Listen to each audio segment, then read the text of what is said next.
Arriba muchachos, vamos a zarpar, a lejanas tierras vamos a pelear, por los caminos de la ley y el bien, marcha el regimiento de mi Borinquen, todo por la patria habremos de dar, por padres hermanos que quedan acá, por la noviecita, el hijo y mi Dios, a la isla querida decimos adiós, adiós terruño adorado de mis anhelos, no olvides de este hijo ausente en tus oraciones, que yo en mis noches tristes con mis canciones podría aliviar la angustia de mi dolor.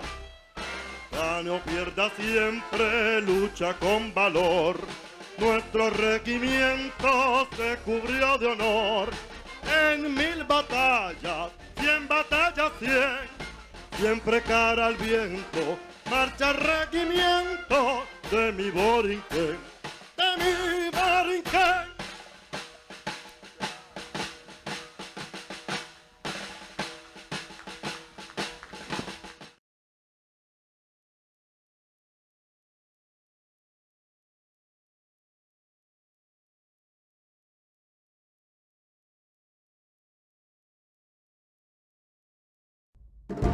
Dawn, Sunday, June 25th, 1950.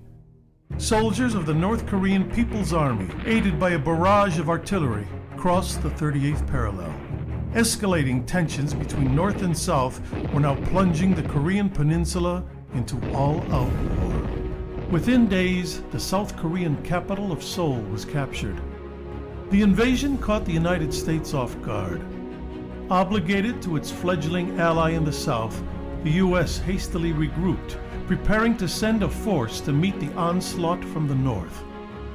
A shell of its World War II power, the U.S. military was met with early setbacks and driven to the extreme south of the peninsula, to the port of Pusan, where they would make a final stand and wait for reinforcements from home.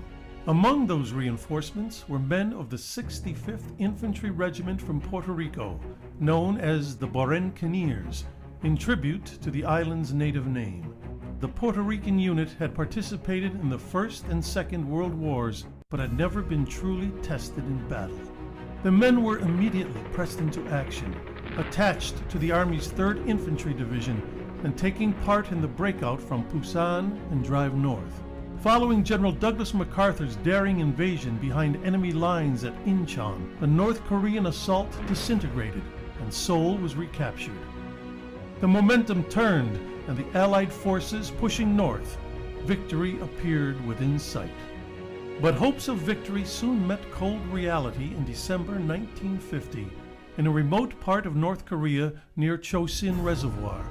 The Chinese army, backed by the Soviets, had recently entered the war and launched a massive assault on the overextended U.S. 8th Army and 1st Marine Division. In one of the epic battles in American history, the completely surrounded Americans slugged their way towards safety and evacuation at the port of Hungnam. Stationed on the frozen ridgetops overlooking the port were the Barranquilleros, tasked with ensuring that the troops, along with thousands of North Korean refugees, could board the ships to safety in the south. After all other troops were evacuated, the men of the 65th finally boarded the ship south, still firing at the advancing forces approaching the pier. For their gallant defense during the Marines' escape, the 65th was awarded the Navy Unit Commendation. Soon, the Barranquilleros were back where they had started, the port of Pusan, to once again begin the long slog north. The coming months would witness intense combat. In February, men of the 65th would charge Chinese positions in the last battalion-sized bayonet charge in U.S. history.